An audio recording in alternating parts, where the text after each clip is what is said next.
भगवान श्री कृष्ण कहते हैं हर इंसान को नमक की तरह होना चाहिए, जो भोजन में रहता है मगर दिखाई नहीं देता, और अगर ना हो तो उसकी कमी बहुत महसूस होती है। अगर किसी चीज को दिल से चाहो तो पूरी कायनात उसे तुमसे मिलाने में लग जाती है।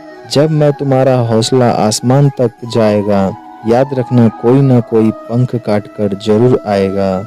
ख्वाहिशें रहना अच्छी बात है, किंतु ख्वाहिशों को हकीकत में बदलने के लिए प्रयास न करना बेकार बात है।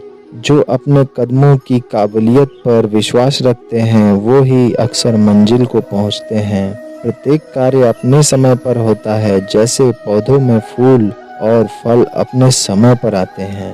जिंदगी जियो अपने हिसाब से, न कि लोगों द्वारा बताई गई बेकार की बातों से। मेहनत इतनी करो कि किस्मत भी बोल उठे, ले ले बेटा ये तो तेरा हक है। सक्सेस प्राप्त करने का कोई मंत्र नहीं है, यह तो बस कड़ी मेहनत और दृढ़ संकल्प से मिलती है। संघर्ष ही इंसान को सशक्त और मजबूत बनाता है, फिर चाहे वो कितना भी कमजोर ना हो। जो दूसरों की भलाई करता है वो अपनी भलाई अपने आप कर लेता है। भलाई फल में नहीं अपितु कर्म करने से ही है, क्योंकि शुभ कर्म करने का भाव ही अच्छा पुरस्कार है। अपने सबसे खास से धोखा खाने के बाद लोग चाहें किसी पर संपूर्ण प्रतिशत भरोसा नहीं कर पाते।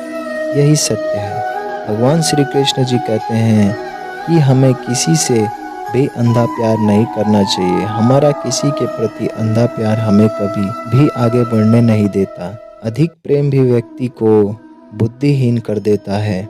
अनुमान मन की कल्पना है और अनुभव जिंदगी का सबक है।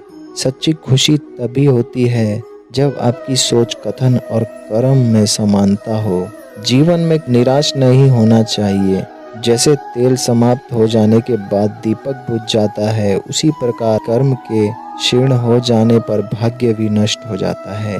मौन सबसे अच्छा उत्तर है किसी ऐसे व्यक्ति के लिए जो आपके शब्दों का महत्व नहीं देता। मनुष्य जन्म लेता है तो उसके पास सांसें होती है, पर कोई नाम नहीं होता। जब मृत्यु होती है तो उसके पास नाम होता है, पर सांसें नहीं होती।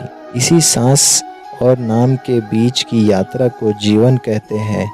न किसी के अभाव में जियो, न किसी के प्रभाव में जियो। यह जिंदगी है, आपकी अपने स्वभाव से जियो। किसी के प्रति मन में क्रोध लिए रहने की अपेक्षा उसे तुरंत प्रकट कर देना अधिक अच्छा है।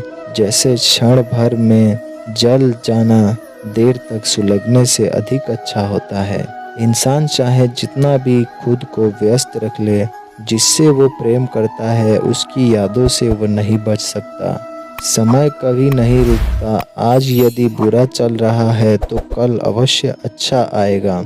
आप केवल निस्वार्थ भाव से कर्म कीजिए और वही आपके हाथ में है। हमारी आस्था की प्रतीक्षा तब तक होती है जब हम जो चाहे वो ना मिले, और फिर भी हमारे दिल से प्रभु के लिए शुक्रिया ही निकले।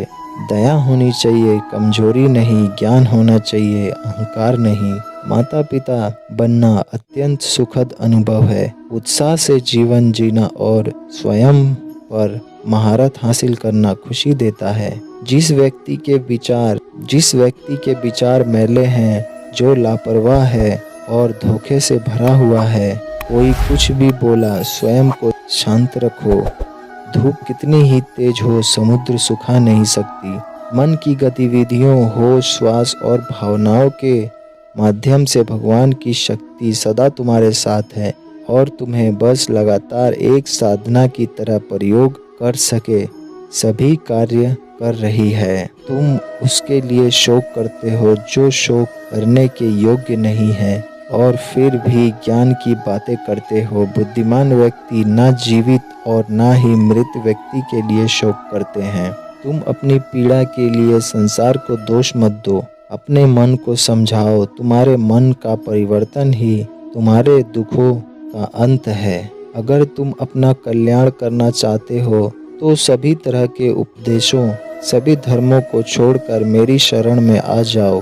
मैं तुम्हें मुक्ति प्रदान करूंगा। सुख दुख का आना जाना सर्दी गर्मी के आने जाने जैसा होता है, इसलिए इन्हें सहन करना सीखना ही उचित है।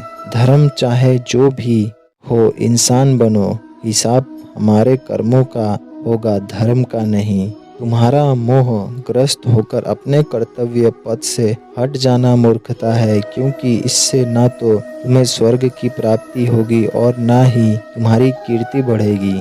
बुरा वक्त आपको जिंदगी के उन सच से सामना करवाता है। किसी दूसरे के जीवन के साथ पूर्ण रूप से जीने से अच्छा है कि हम अपने समय के भाग्य के अनुसार अपूर्ण जिए। जीवन को भगवान से जोड़ दो, सब भगवान पर छोड़ दो। शांत रहना सही है, जब गलत हो तब नहीं। खुशियाँ मन की एक स्थिति है, बाहरी दुनिया से इसका कोई लेना देना नहीं है। जीवन ना कल में है ना आज में है, जीवन इसी पल में है। इस पल का अनुभव ही जीवन है। हम दुनिया से कभी शांति नहीं पा सकते जब हम खुद अंदर से अशांत हों।